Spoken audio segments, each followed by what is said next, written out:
So how I keep peace within trials and tribulations, though I'm not as effective all the time as I should be. This weekend we had a game, and I made a few comments I shouldn't at times, and it could get the best of us when we're in family life, when we're coaching, when we're teaching, when we're helping someone, when things are frantic during this time of the year, during Christmas or things are crazy. But how do we get peace? I think we have to ask ourselves the question: who brings us peace? I think if we ask ourselves the question, who brings us peace? It's a more important question to ask than what brings us peace. You always go back to the who.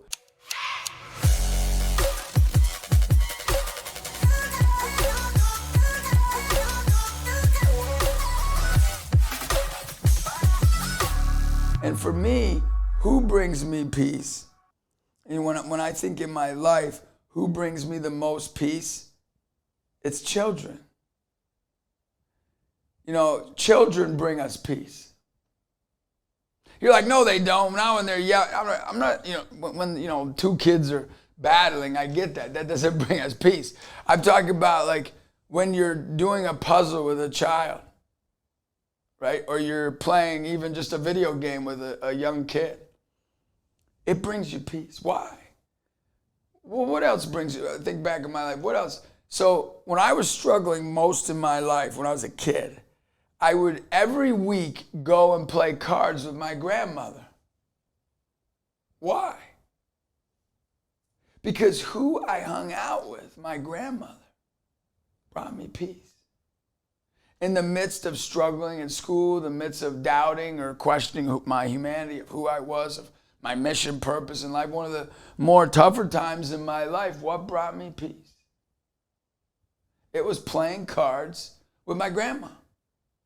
So who brought my peace was my grandmother, and who brings me peace is children. Why?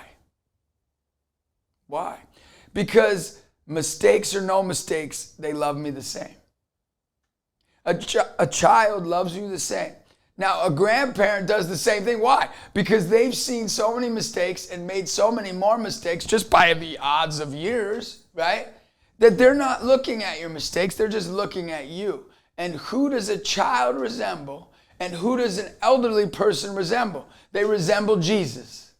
That's who they resemble, because Jesus is peace, right? No peace, no peace. You ever heard that? N-O peace, K-N-O-W peace. You might have heard that. Why? Why do they say? Because it's like, know who's going to bring you peace. So then that's the other question. Who brings you peace? Who do you hang out with? Right now, you could be in some relationships that aren't bringing you peace. Well, guess what? It's the wrong relationship.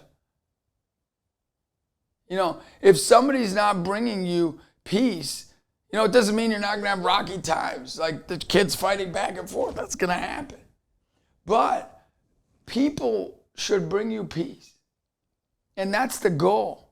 And how do we get there? And I don't always bring people peace. Even somebody listening right now is like, he's not bringing me peace right now. So turn me off, all right? You're turn me off. But I think now the question is, what brings us peace? Now, what brings us peace is who we're hanging out with. So who do you hang out with most? So the question is, if you hang out with 7 people, do you think that if 5 out of the 7 don't bring you peace, do you think you're going to have peace? The answer is no. Let's be logical people here. It's that simple. So if you hang out with 5 people that bring you peace and 2 people that don't bring you peace, then the odds are that guess what? You're going to have a better chance to have peace because it's a 5-2 odds. But in our society, we don't ask that question because we don't want to make somebody feel bad. Well, then now the question is, what brings us peace? Now, if what brings you peace is an addiction, if what brings you peace is something that can harm somebody else or yourself, then guess what? Just because you have peace in that moment doesn't mean you have peace, because you know the end result won't be peace. So then the question you have to ask is, who are you doing these things with that you have peace in this moment, Like some of my family members who've had drug addictions, like, oh yeah, they had peace when they did drugs with their brother. They had peace when they did drugs with their friend. But guess what? Now they have no peace because they don't even want to talk to each other because they feel as though they ruined each other's lives. So what's the goal? The goal is, who can we find in our lives that help us bring peace? Now, what is peace? Peace isn't what's outside. Peace is what's inside. So now the next question to ask ourselves is this. Okay? Because when I was a philosophy major, it was never an answer they gave us. It was always a question they asked us. They would never give you the answer. I used to bother me. Like, I'm in this, you're trying, I thought like I'm paying, tens of thousands of dollars for you to give me answers, and all you're doing is giving me questions. I mean, I think it was as big as highway robbery, but that's a whole nother story. Right? You're just going to give me a bunch of questions. But as we think of peace, the question is this. Why don't we, because once we can do that first step, now we have to go, why don't these 2 people or these 5 people give us peace? Because I'm going to tell you something. If you are around somebody and they don't give you peace, it's more your problem than their problem. You're like, well, they yelled at me. Well, did you tell them? Like when you yelled at me, that didn't help me. And you said, hey, if you do this, and this will help me do better. But if you can't do that, that doesn't give me peace. And this isn't the best relationship, or this isn't the best way to go about this. You have to know yourself well enough to know that the peace resides in you. Some of my most peace-filled times are in these basketball tournaments when it's going crazy. I mean, people are swearing at me. People are telling me that you're the greatest coach, whatever, from both ends. And I'm in the middle of unpeace. And hopefully it's true that I'm a good coach, but that's great. But I'm an okay coach. But whether I'm an okay coach, a great coach, or I'm the worst effing coach in the world, do I still have peace? And if I say that the circumstances around me affect my peace, then guess what? I'm not a peaceful person. Because the only way you can bring peace is if you have peace within. So if we want to solve this peace in the world, we have to deal with the war inside us and the war outside of us. And the goal is, and Jesus was the best example, right? Because think about this. You're getting bloodily murdered. If anybody's ever seen The Passion of Christ, you just go look at what it looks like. Just view that and go, how did he not just get mad? How did he not fight back? Because he had peace. He had peace. Stephen the martyr in the Bible, right? Think about that. Getting stoned to death. That's a long death. Did you ever think about somebody getting stoned to death? How long would that take? It's not an hour. That's a 3 to 5 hour, 10-hour experience. And what they both said the same thing. Jesus and then an imperfect person, Stephen, said what? I forgive you. So now my question is, what brings you peace? 2 things. Forgiveness, forgiving the who's that hurt you, and forgiving yourself. When you can forgive others and you can forgive yourself, you have peace. That's where peace resides. And those 2 examples, and many other examples I could give you of the most peaceful people in all of human history. Dr. Martin Luther King, I won't fight back. You could kill me, and they kill him. That's peace. And superseding the war is the goal. Not being in the war, being more than the war, right?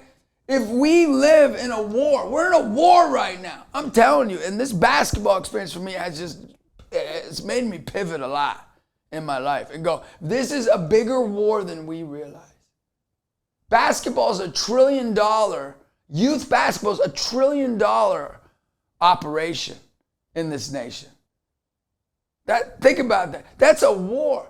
We're putting $1 trillion. Well, what are we putting into family life?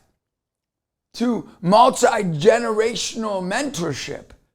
Grandparents being mentors. Are we putting $1 I'm not talking about the government. I'm talking about, don't blame it. The government's not doing that. It's nothing to do with, no. We are personally putting in trillions of dollars for a dream that some kid's gonna be an NBA star. Why? That's why I jumped in, because it's war. It's dumb. We need to put trillions of dollars into mentorship. Trillions of dollars.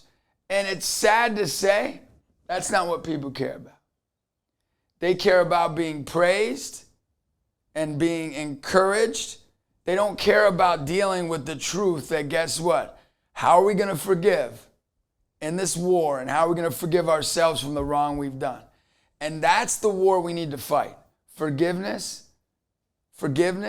of ourselves and forgiveness of others. And that's the battle I want to do. Every one of my players, if I were to say the number one goal is that they can forgive themselves and forgive others. If they can do that, they'll be unstoppable. They'll bring encouragement and hope like never before. Because encouragement has nothing to do with what other people do for you. Encouragement has to do with all of what you can do for somebody other than yourselves. Encouragement has to do with like that you'd love somebody despite them. Like you'd love somebody even if they hurt you. Even if they mock. It doesn't mean, look, I'm the biggest guy. If you hurt me, to go, look, that was wrong what you did. I just did it this weekend.